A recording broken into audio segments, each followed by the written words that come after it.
talk to you about fatherhood. Fatherhood's a noble thing, but it has its drawbacks. For instance, I once raised my kid single-handedly. Then I ended up spending time in the county jail for assault. As for my son, I guess you could say, he got all choked up.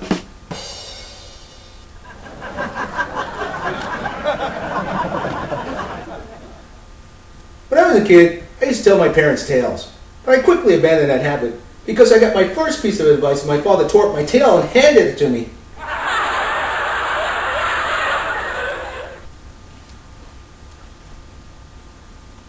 They say raising kids can be a handful.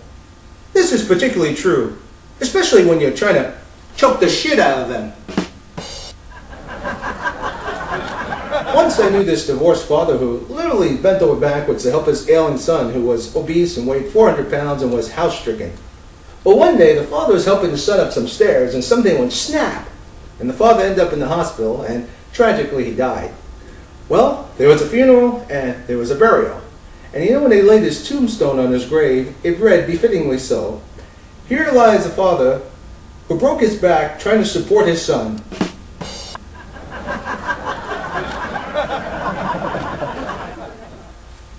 You would think with today's technology, my son would stay more in contact with me. Not. Over the holidays, I didn't receive a voice message, an email, or even a text message. Nothing.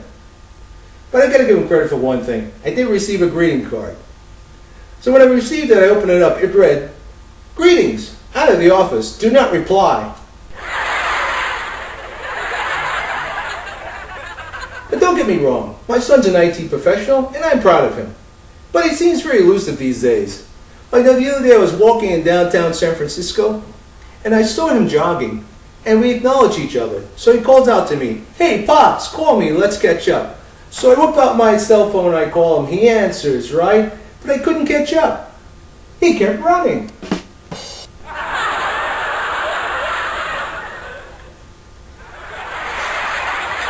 And I think today with this rash of shootings involving these young minority men, I'd be concerned about my son having run-ins with the police. Why should I? He's too busy running for me. How many of you have heard of the California Three Strikes Law? Well, let me explain. Under this law, if you commit 3 felonies, you do some hard time in prison. Well, needless to say, there's some deadbeat dads there who are doing some hard time for failing to pay their child support. But, I think they should praise those of us who raise our kids, right? But take me, for instance. I raised my kid 3 times, and I ended up spending hard time under that law. But, I'm confused. I was released early. And they said, "Mr. Elvy, we're releasing you early, but in the future, you need to learn to loosen your grip on your son."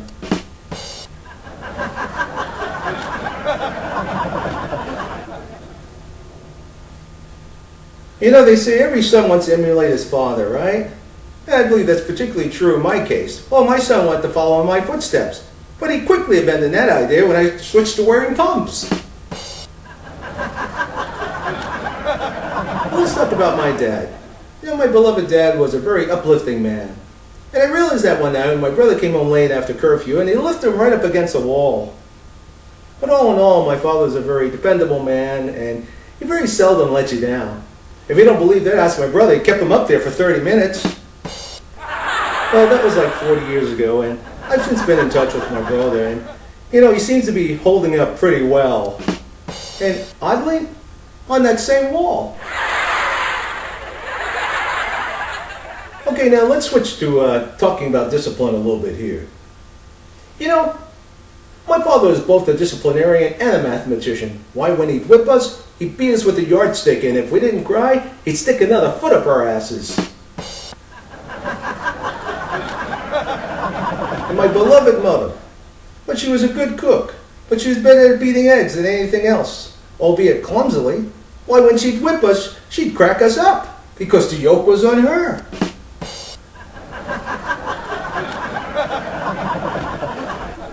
And as for my father, well, he was a bad cook, and he couldn't beat an egg to save his life. What a mess. Why, when he'd whip us, he'd have us walking on eggshells.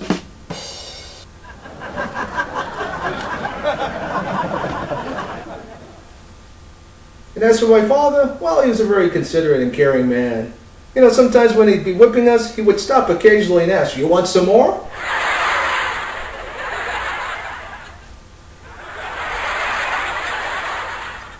And another thing, he wasn't always fair at meting out punishment. Sometimes it was unfair, it was disproportionate. Well, I remember once he beat me with a 36-inch belt, and I thought that was unfair, because I was in grade school at the time and I had an 18-inch waist. Talk about double jeopardy. But you know, all in all, my father had a strong philosophy and he was a very consistent man. And he would always remind us that in his house, you obey his rules, because if you didn't feel you could, it was always my way or the beltway. I'm elvyenvy.